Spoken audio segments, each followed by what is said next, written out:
You're listening to an Anazao Ministries podcast.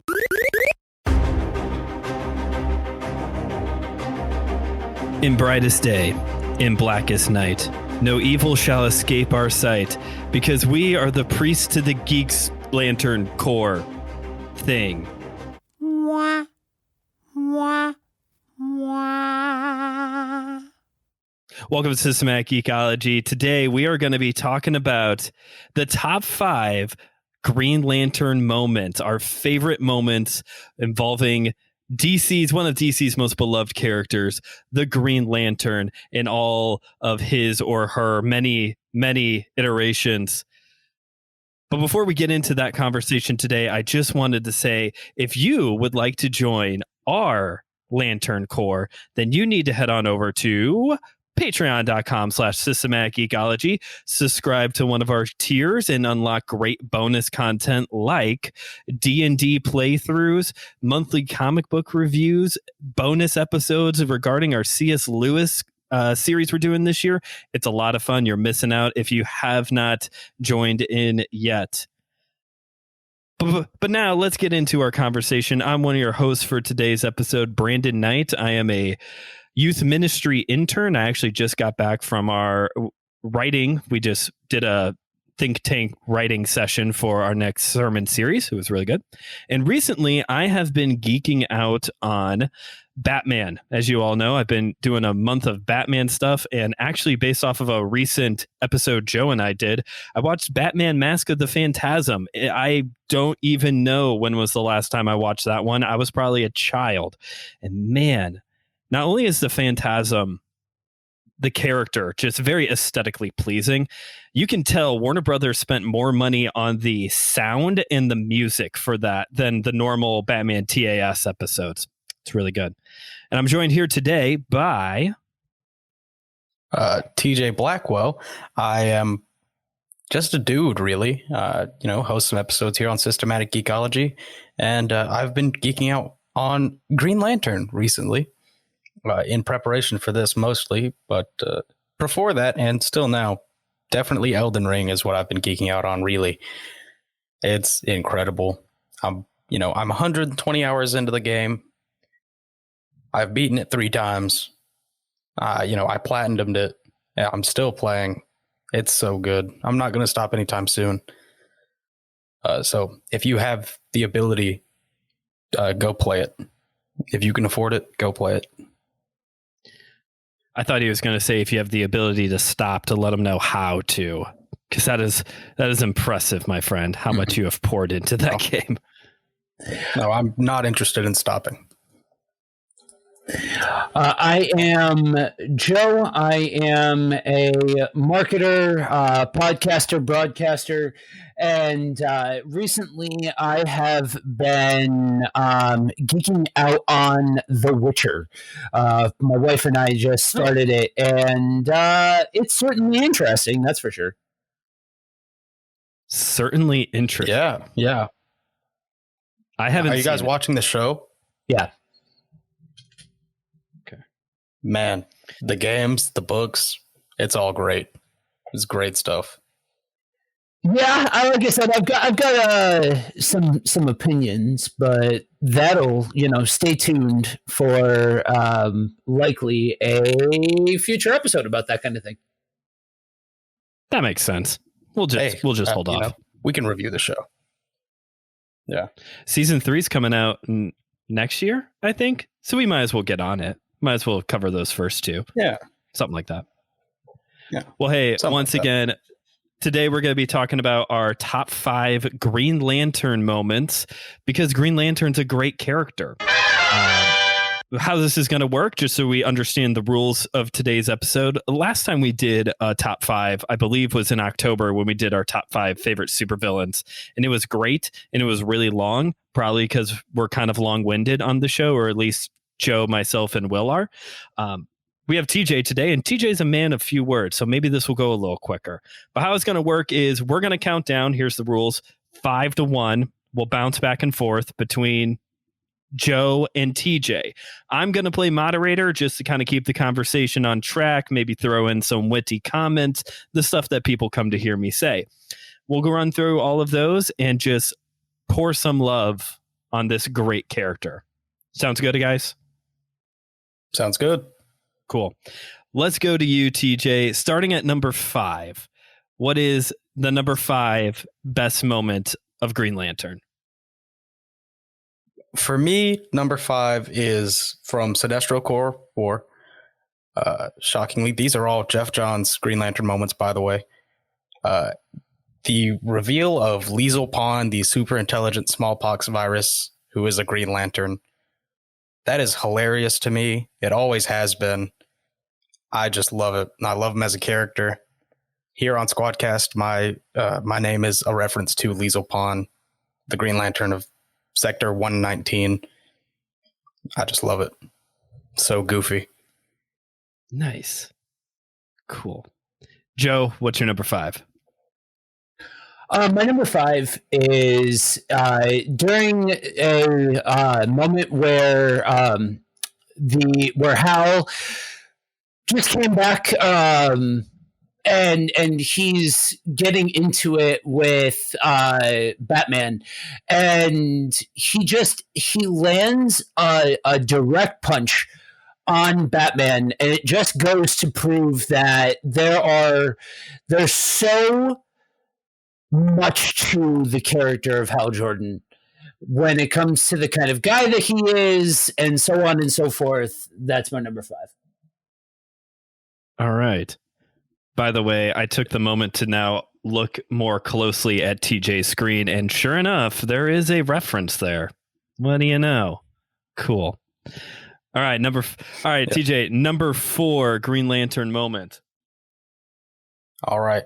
Also from Sinestro Corps War, Saddam Yacht versus Superboy Prime. Right in the thick of it, Sinestro Corps versus the Green Lanterns. Watching Saddam Yacht and Superboy Prime just absolutely go at it for what was in universe like 3 hours, 4 hours. It was just awesome. It was great. You know, they're throwing yellow, they're throwing green, they're throwing hands, knees. It is great. The kitchen sink, kendo sticks, trash cans, the whole just everything's getting tossed around in that fight. I know we're here to talk about Green Lantern, but I am a sucker for Superboy. I'm not a fan. I shouldn't say that. Superman doesn't land very well with me, but Superboy, especially that 90s Superboy with the leather jacket, that is good stuff there. But Superboy Prime has an amazing fight and everything gets involved. Love it. Mm-hmm. Joe, number 4. Number 4, I'm a sucker for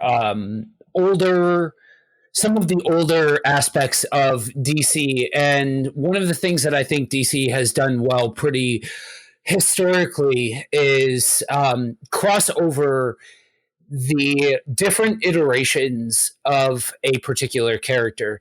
And so for me, number 4 is when Alan Scott and Hal Jordan met.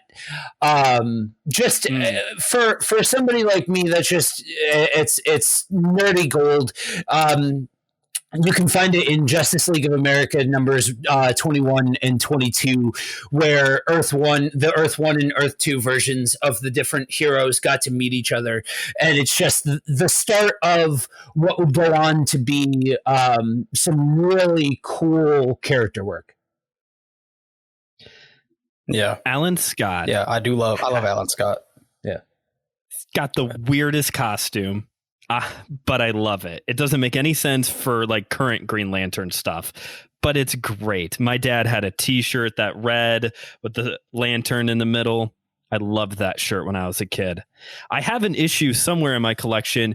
It's 4 of them. I think it's the first time Alan Scott, Hal Jordan, John Stewart, and Guy Gardner all get together to work. So it's the first 4 big ones. Number 3, TJ. Number 3 for me is going to be when Coast City becomes the city without fear. Also from Sinestro Corps War. I swear it's not recency bias. I just love the way Jeff Johns writes Green Lantern. And seeing Coast City, which at this point had already been destroyed by Mongol,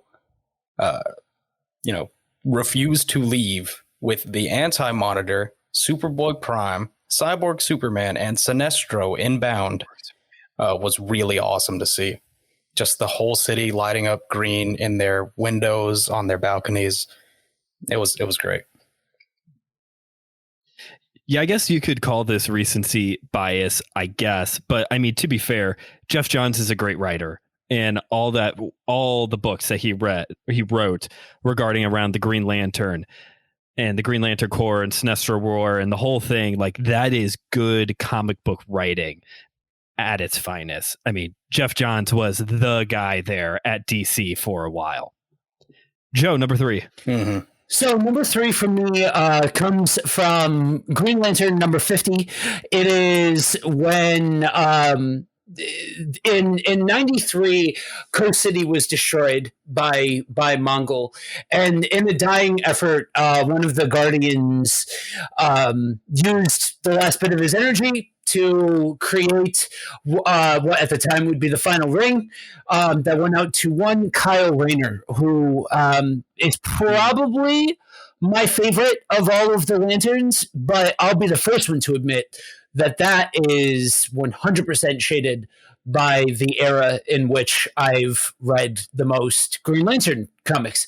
So I'll be the first one to admit they do kind of turn him into Space Jesus a little bit at different times, but I love the fact that it was the entry point and origin story for what was probably the most creative of all of the Green Lanterns. Mm-hmm. Kyle Rayner, he's the 90s one, right? Yeah. Has like the black and green striped, it's kind of like up and down striped uniform, right? Yeah. He has one he's probably the big stripe, yeah. He's probably the one that I have had the least amount of exposure to.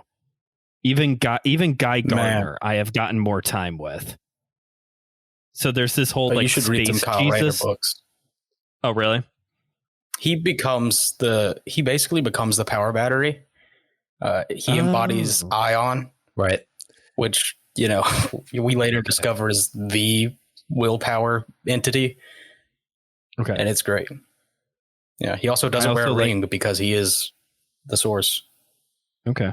I also like this continuing theme of Coast City getting destroyed. Coast City, man. Like, well, you're talking about what was probably the defining character point for Hal Jordan and all of the things that kind of spun out from that and his time as Parallax.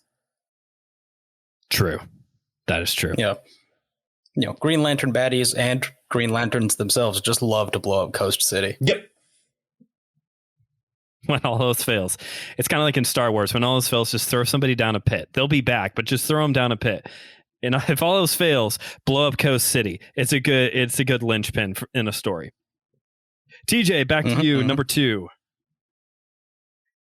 Number 2 for me is going to be when Hal Jordan became the White Lantern in Blackest Night. Yeah. However briefly it was, fighting Necron. We get to see Sinestro try and claim the power of the white entity, the entity of life, and it just rejects him. The man who thinks he is the greatest lantern ever. It just completely rejects him. He gets off like one attack as the White Lantern. And then Hal Jordan's like, if anyone's going to be White Lanterns, it's us. And he makes himself, the Flash, Wonder Woman, who else is there? He just makes himself and a ton of other characters White Lanterns for a good few minutes. And they get to work on the Black Lantern Corps. And that sequence of pages is incredible to read. I love it so much. Now, for this episode, we're getting like into the nitty-gritty specifics of different Green Lantern series at different moments. So this episode is really more for people who have read Sinestro's War and Green Lantern Corps and all this stuff.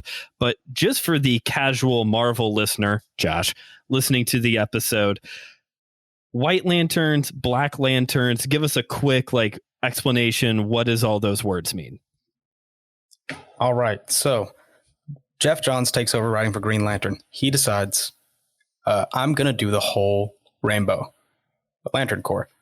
He wasn't the first one, but he did, establish it. And because of him, we have the Green Lantern Corps, who kind of weaponized willpower. Green is the color of willpower. Yellow is the color of fear.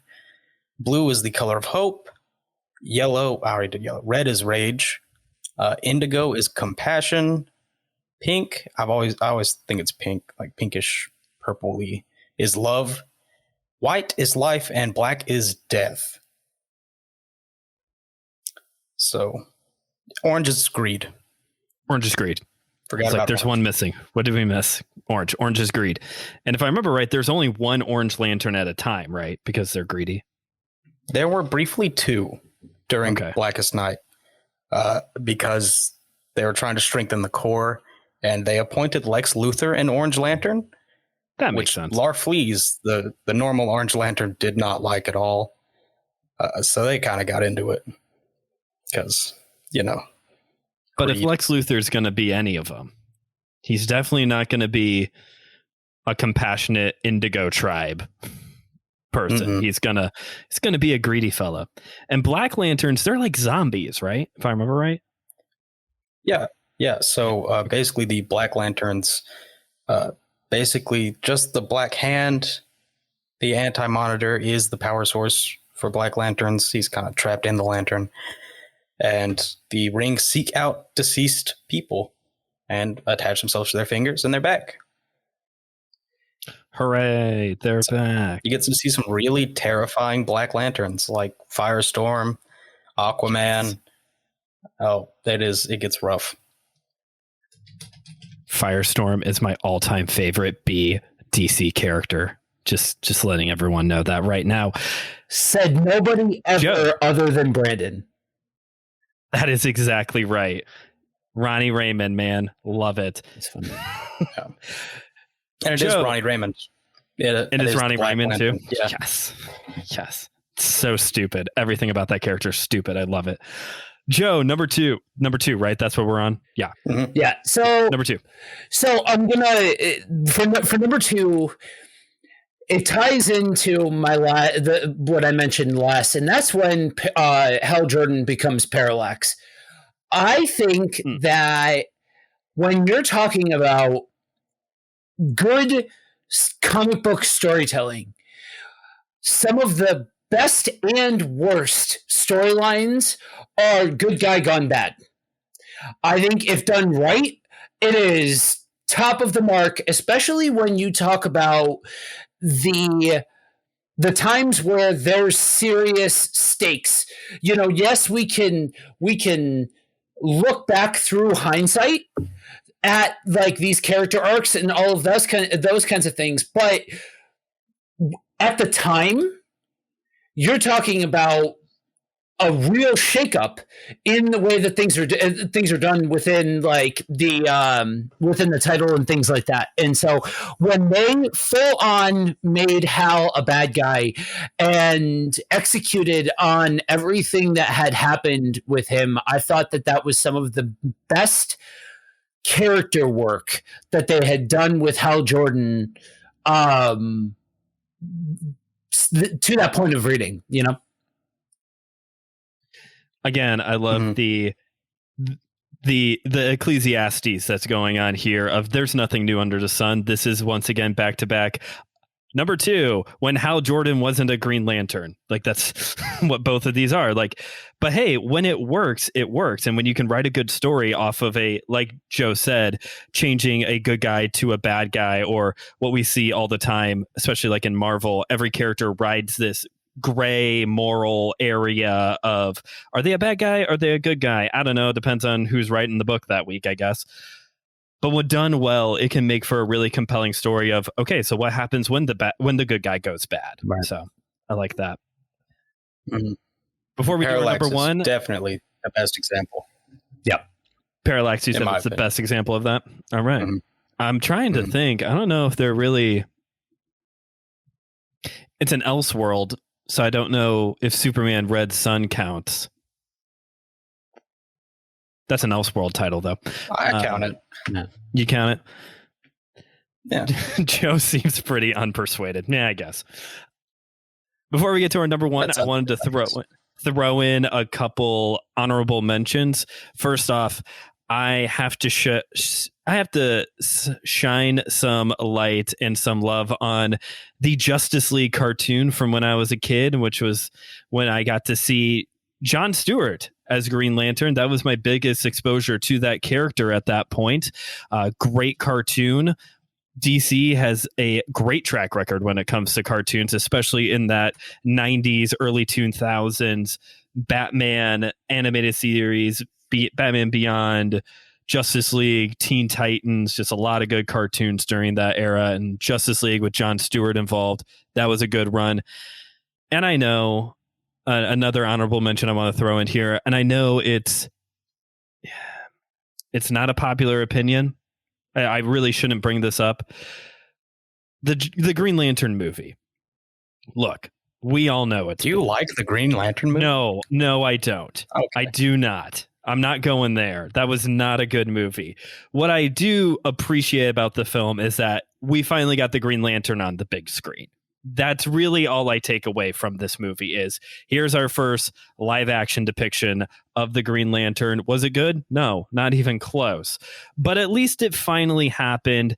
And maybe someday Zack Snyder might do it with, he was supposed to be, there was early rumors for his original version of Justice League that there was supposed to be either Hal Jordan or Guy Gardner in his version of Justice League, but that whole thing's a hot mess. I don't know if we're ever going to get to that. So no, I don't like the movie, but I do appreciate it for, hey, it's a different character from DC that's not Batman or Superman on the big screen. So I wanted to shine some light on those. Is there any other honorable mentions before we get to our number one picks?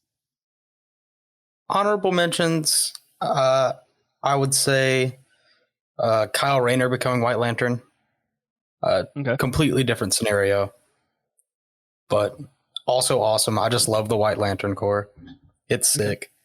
And probably Swamp Thing being reborn, which basically doesn't involve any lanterns at all. But it is in a Green Lantern comic. And Deadman is there as the White Lantern. So, that's really cool. You know. Yeah. So those two for me would definitely be honorable mentions. Love some good Swamp Thing. So I'll take it. Joe, any honorable mentions before we get to our number ones? Yeah, so TJ mentioned it slightly before, but pretty much the entirety of the Sinestro Corps War. I think that is maybe pound for pound the single best full run of Green Lantern. I don't know of another author for Green Lantern that had a better beat on the character as a whole, like the entirety of the Green Lantern mythos, than Jeff Johns. I just think he is probably, like I said, single-handedly the best Green Lantern writer that there's been. Because not only does he know the mythos, but he expanded the mythos, as TJ brought up earlier, with all the other Lantern Corps. Right, and that's really what it comes down to, is 3/4 of what everybody can appreciate about the Green Lantern Corps today was introduced by Jeff Johns. You know, there were other parts of it that predated him, you know, as far as some, like I said, the white lanterns and the yellow lanterns. Yellow's so always far, you know, those kinds of things. But like by and large, most of the extracurriculars outside of just, you know, the lanterns, the Guardians, OA, things like that is pretty single-handedly at the hands of Jeff Johns. Good stuff. I do have another one that I just thought of. Okay. It was when Ganthet, one of the Guardians of Oa, created a green power ring for himself and fought alongside the other lanterns. Ooh. It was awesome. It was so cool. Because, you know, Ganthet was always the one, at least in the hands of Jeff Johns, to not follow the other Guardians and being completely detached. Sure. And, you know, a couple others broke off and created a Lantern Corps, but that's a different thing. That's a different thing. All right. Well, on that note, then, guys, what is our number one picks? TJ, we'll start with you. So for me, number one, which I'm sure will shock everybody, is from Blackest Day. But it is when the leaders, the respective leaders of each corps get together on Oa. I'm pretty sure they were on Oa to go and fight the Black Lantern Corps, because you get them all standing right there next to each other. They all recite their oaths, which is awesome. You have Saint Walker, Indigo One, Sinestro, Atrocitus, Hal, Larfleeze, which is hilarious because he does not have an oath, at least not at that point. I think somebody might have written him one. But everyone recites their awesome oath and powers up, and Larfleeze is just standing over there, like cradling his battery. He's like, what? Epic. And then, Atrocitus doesn't like that. He doesn't like that Larfleeze didn't power up, so he runs over there and just grabs Larfleeze's head and shoves it into his power battery. Larfleeze powers up too, which I love that the Orange Lantern does this. It powers him up to 100,000%. Love it. Which I've stared at that page for hours. Really? Just and appreciating all of it. Carol Ferris is the one I was missing. Oh, Carol. Yeah. Yeah. 100,000%. That's some good, silly comic book. 100,000%.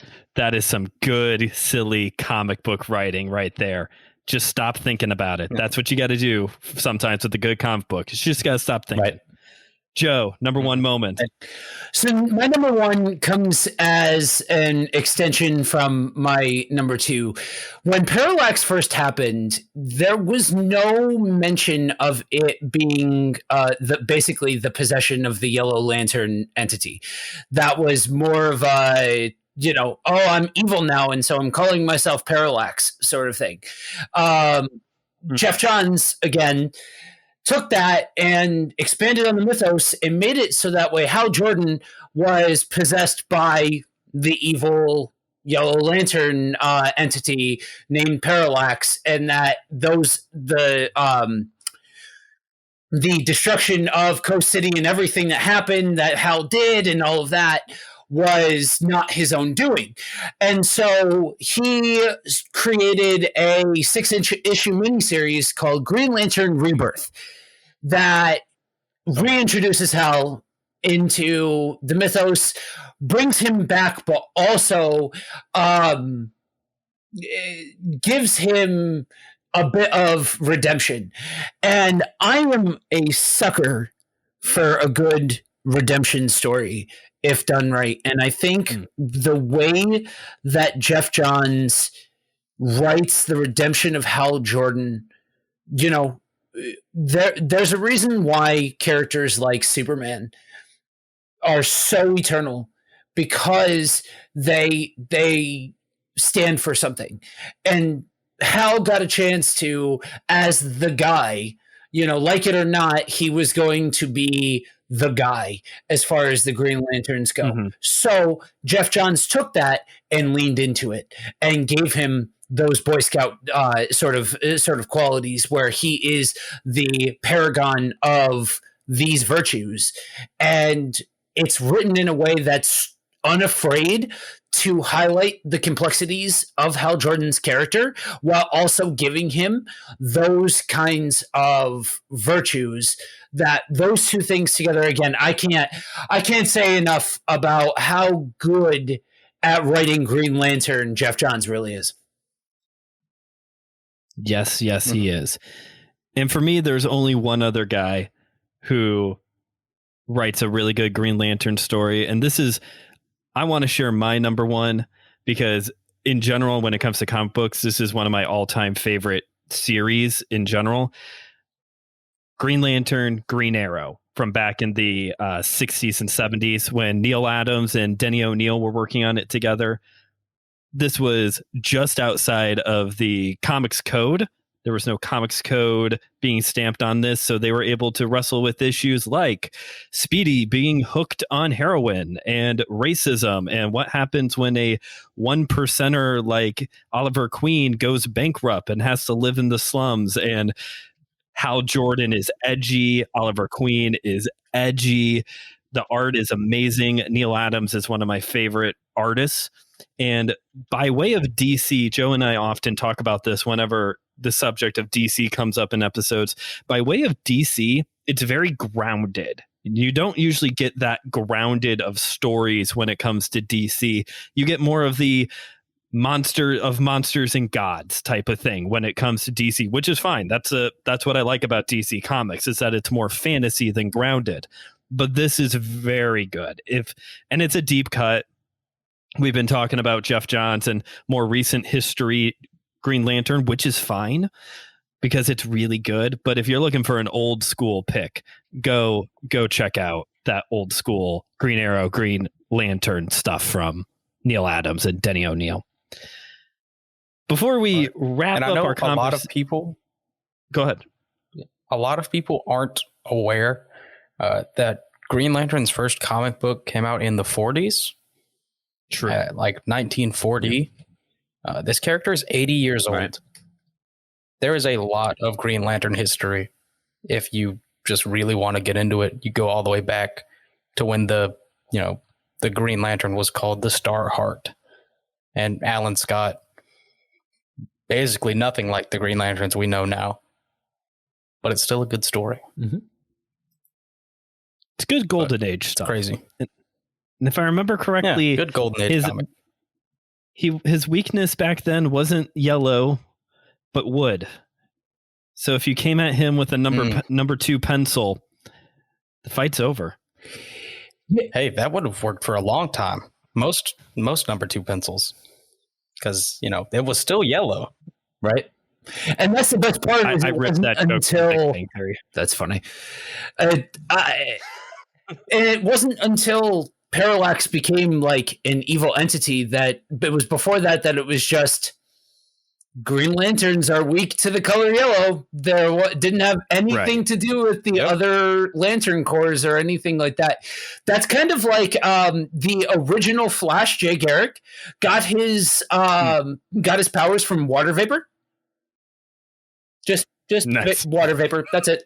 You know what I mean? Like Golden Age DC Comics, and I should say comics in general, but specifically DC Comics, were silly. Absolutely. Way sillier than more modern takes on the characters.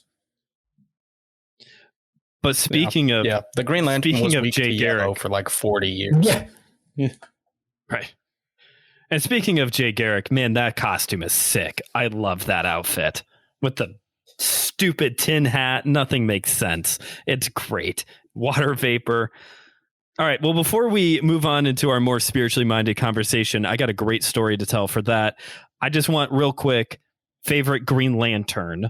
I can kind of guess which one Joe's going to say, but TJ, who is your favorite Green Lantern? Probably also Kyle Rayner. Kyle Rayner. Joe, is that your favorite as well? I think Joe's going to say Kyle Rayner. Yeah. That's what I think too. Kyle Rayner. All right. Yeah. So, well, I guess I'm missing out now. Awesome. So, and honestly, like each one of the Green Lantern stands for something. Like there's something, Hal is the big blue, basically the big blue Boy Scout of the group, tortured soul, but definitely more of the Boy Scout type. John Stewart was the first major push towards diversity in the comic, but also like more of that military police officer sort of like really emphasizing that portion of the responsibility and character. Guy Gardner, more of a hothead, more of a loose cannon type, more of the anti-establishment kind of character. And then Kyle Rayner, like I said before, is the embodiment of the creative aspect of the character and everything, exploring more and pushing more boundaries as far as okay, can we do something other than a giant boxing glove?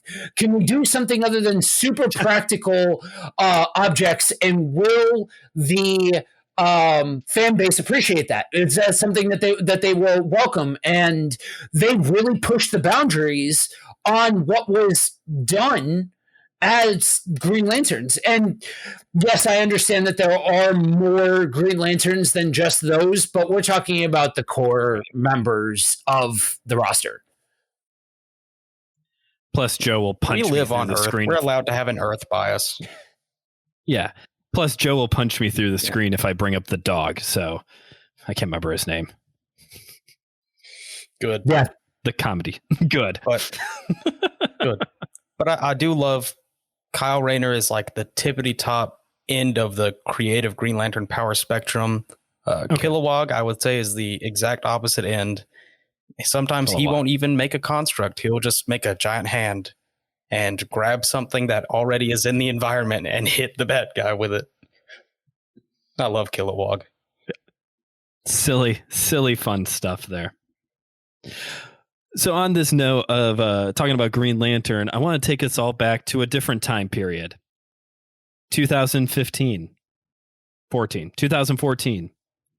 This is the era of there is no Vine, there is no TikTok, so we wasted all of our time taking BuzzFeed quizzes and Potter House and all these other really stupid quizzes that we were so hooked on. I was a senior in college at the time, and as we were all finding these ridiculous quizzes to find out our Myers-Briggs character that we're like in Marvel Comics and what Friends character that we're like on BuzzFeed, one of my friends found a quiz that will determine which Lantern Corps are you a part of.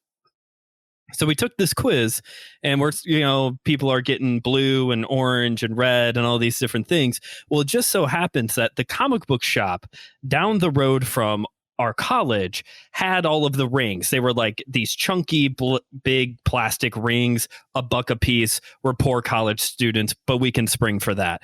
So what we would do is we would take the quiz, go down, buy our rings, and then we would get people, even if they didn't have any idea what we were talking about, to take the quiz, find out their lantern, and then go get them rings. And over time, we were building our own corps, our different corps on campus. And I can tell you, for whatever reason, there was a lot of blue lanterns at Grace College in 2014. I don't know why, but there was a ton. Anyway, I kept putting off taking my quiz because I really wanted to be a Green Lantern. I didn't want to be any of these other things. I didn't want to find out I'm orange for sure. Like, I was really nervous about that part. I kept putting it off. I finally took it, and sure enough, I was a Green Lantern, and I was so happy. And here's why. Not just because I like Hal Jordan, I like Alan Scott, not just because I like these characters, but because when I was in college, this was the first time in my life, which it is for a lot of college students, that I started finding out who I am. I was going through some identity stuff at the time. My identity was not rooted in Jesus. And this was also the first time in my life that I was actually getting help for my mental health. So it was a very trying time. It was a lot of growing. There was a lot of pain and processing. And what was really encouraging to me of all of the things on this journey was to be told that I am a Green Lantern, that I would be a Green Lantern. And I remember like reading the description as like, you are a courageous person, you have a strong willpower, you jump into action, and just all these things I just soaked it all in. This stupid personality quiz that I bought a little green plastic ring to celebrate. And yet that was a milestone in my life that to this day I still remember, and it still gets me fired up. And I think back to we've been doing this series at youth group right now, going through the book of Joshua. We're going through the first half of it and going back to the verse Joshua 1:9, be strong and very courageous. Do not be afraid nor dismayed, for the Lord your God is with you wherever you go. And what's really cool, I got to teach on this verse. And what's really cool about it, trying to bring this full circle now to our Green Lantern conversation, is that the Green Lantern finds power in his willpower to go into battle. But what's really cool for us as Christians is that, like Joshua, we're called to be strong and very courageous and to go into battle. But it's not in our own willpower. In that verse and in the verse right before it as well, or 2 verses before, it says that our power, we go into battle, we fear not because God is with us. And earlier it says, because we have God's word and we are to follow the law of the Lord. That's what God tells Joshua. So that's my Green Lantern sermon. I thank you for coming to my TED Talk and listening to my Green Lantern sermon, that for us as Christians, we don't just draw on our own willpower to go into battle. We have God who goes with us. Courage isn't measured by our gender or by, how big of a heroic of an act that we do, but courage is measured by us confronting something that brings us fear and confronting it with God before us and behind us and on the side of us. So that's my spiel. Guys, I'm really interested. How would you like to weigh in on this? I think, in general, willpower is a big part of being a Christian. And it's very easy to resonate with that. You have to, in today's day and age, have the willpower to be openly Christian and, no, sorry, I can't go out drinking with you guys. That is, I'm not going to get blackout drunk. That's a bad thing. Bible says no. Takes more and more courage to do that sort of thing these days. And having the willpower to worship openly, a lot of people just don't. So, true. Does being a Christian make you a Green Lantern? Not quite. Not quite. But you do have compassion does fall in there. Compassion, definitely. Yeah. Hope even. Hope even. Yeah. Joe, how about you? Yeah, I mean, I think there's a level of, there's a choice that we have. It's the beauty of free will, right? That we have the free will to obey God or not to obey God. And when you're talking about something like willpower, I think anytime that you're juxtaposing the self versus choosing God, there has to be willpower involved, regardless of what generation it is. That's always been the plight of the human, is the fact that we are human, and the fact that we want what we want, but following Christ is the contrary to that. That's why when you look at the manifestation of these things, there's such a drastic difference between what we want and what God wants. I like it. Need a little bit of willpower, need a whole lot of Jesus as we go into this world that following Christ isn't easy.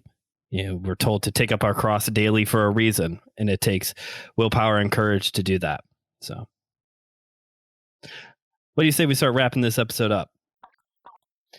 All right. So before we get out of here then, guys, do we have any recommendations for our audience? TJ, we'll start with you. I recommend 2 things. Play Elden Ring. Also, in the theme of today's episode, please go read as many Jeff Johns Green Lantern comic books as you can. And if you're not trying to read that many, read Sinestro Corps War, then Blackest Night, then Brightest Day. There you go. You will not be disappointed. Joe, how about you? So I'm going to double down on what TJ said. If you go from start to finish through the Green Lantern arc, or through Jeff Johns' Green Lantern arc, it is a pretty holistic story. It is a story that has a several act structure, and it builds upon itself. And so for that, there's just this richness of storytelling and character work and all of these kinds of things that if that's your bag, reading whole runs on a character, I would say starting it with Jeff Johns' Green Lantern is fantastic. And just a little, extra recommendation, if that is your style of reading, then I would suggest checking out Joshua Williams' run on The Flash.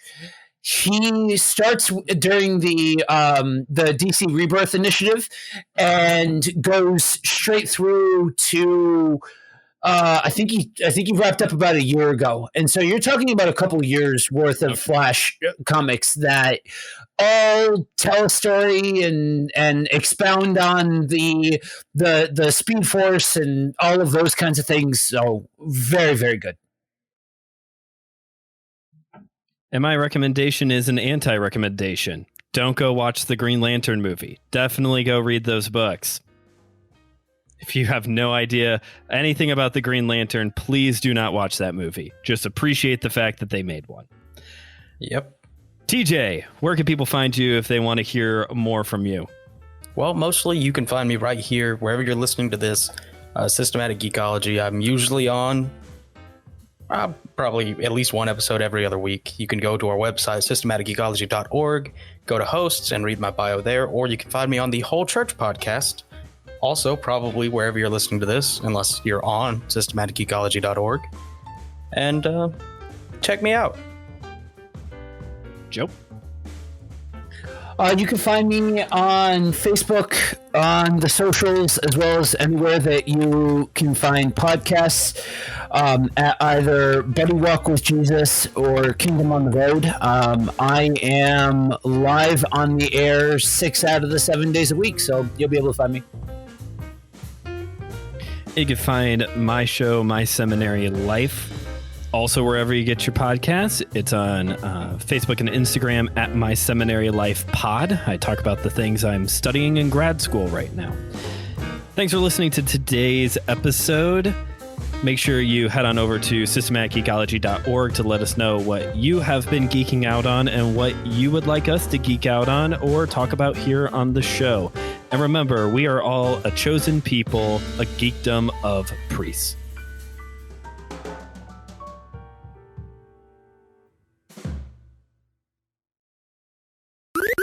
This was an Anazao Ministries podcast. If you enjoyed this show and would like to learn more about our network, be sure to check out the Anazao Ministries Podcast Network.